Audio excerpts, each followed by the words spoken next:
Bonjour et bienvenue pour cette nouvelle ressource. Je suis Jean-François Caron, consultant et formateur au sein de Format Conseil. Les entretiens d'audit sont des moments particuliers lors de toute mission. Il s'agit pour l'auditeur d'y collecter des informations auprès de personnes qui très souvent n'ont pas demandé à être sollicitées de la sorte. Entre réticence et parfois même inquiétude, l'entretien d'audit n'est pas toujours réalisé dans des conditions optimales. Il n'en reste pas moins un outil essentiel pour l'auditeur afin d'identifier l'existant et confronter ainsi le réel avec les référentiels. L'entretien d'audit est également ce qui permet, comme son nom l'indique, d'entretenir des relations humaines entre auditeurs et audités, lesquelles relations sont indispensables aux parties prenantes pour s'accorder sur des sujets qui ne sont pas toujours consensuels. Enfin, l'audit émet des recommandations visant à sécuriser les activités et à améliorer les dispositifs en cours.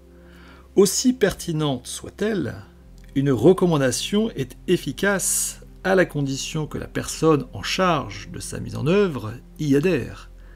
Et il n'y a guère d'adhésion sans contact humain. Ainsi, l'audit n'est pas seulement un métier technique. Il exige des qualités relationnelles dont la maîtrise est primordiale pour la réussite des missions. Un minimum de préparation est nécessaire également avant tout entretien.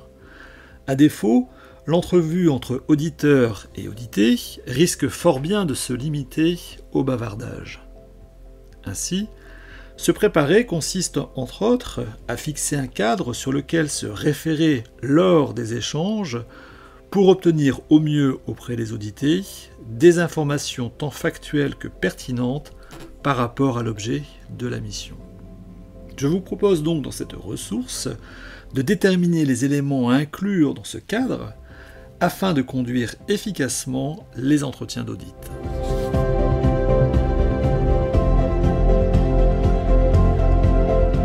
La proposition qui suit pour la conduite des entretiens concerne en particulier l'enquête préliminaire.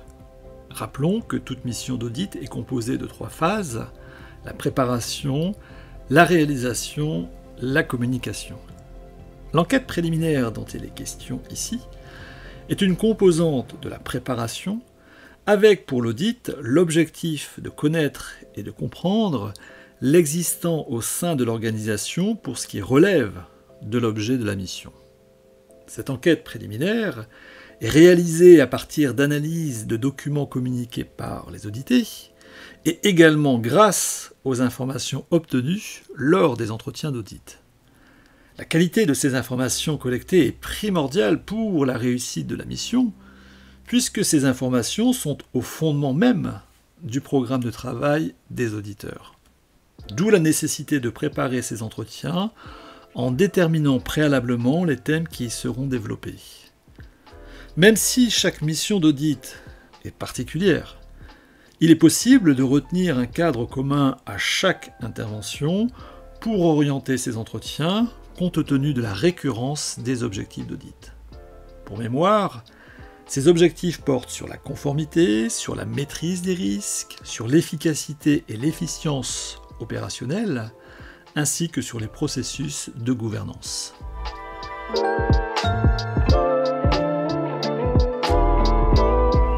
Au regard des objectifs d'audit tels que rappelés à l'instant, et de la finalité de l'enquête préliminaire, je propose de cadrer les entretiens d'audit pour la préparation de mission en structurant le questionnement de l'auditeur selon les thèmes suivants: activité, objectifs, moyens, réglementation, risque, contrôle interne et pour terminer, pilotage.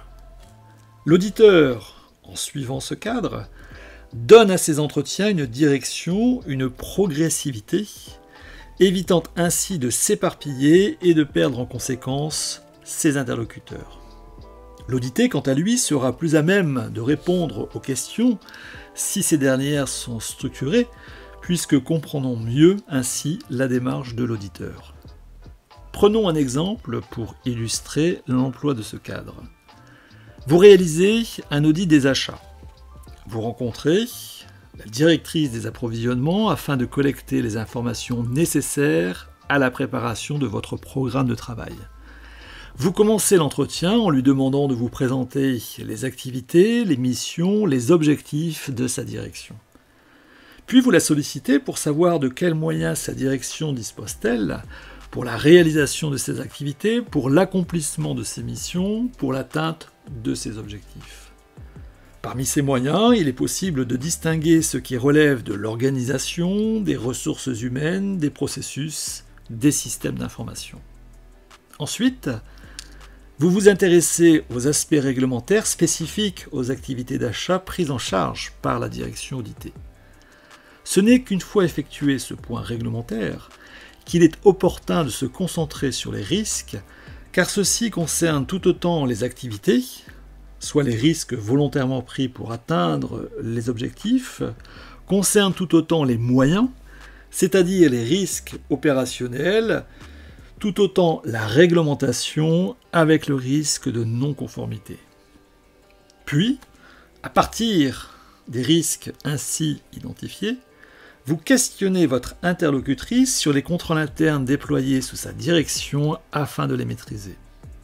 Enfin, dernier point abordé au cours de votre entretien, le pilotage. Ce thème permet de faire la synthèse de ceux vus précédemment, puisqu'il s'agit pour vous d'identifier comment votre interlocutrice prend ses décisions et réalise son suivi au sein de sa direction. Je vous remercie de votre attention, j'espère vous avoir éclairé sur la façon de conduire au mieux vos entretiens d'audit lors de la préparation de mission. N'hésitez pas à me laisser un commentaire à la suite de cette ressource sur le site www.formaconseil.fr. J'aurai plaisir à vous répondre. Vous trouverez également sur le site des offres de formation e-learning en audit. Je vous souhaite une très bonne continuation et vous donne rendez-vous pour une prochaine ressource.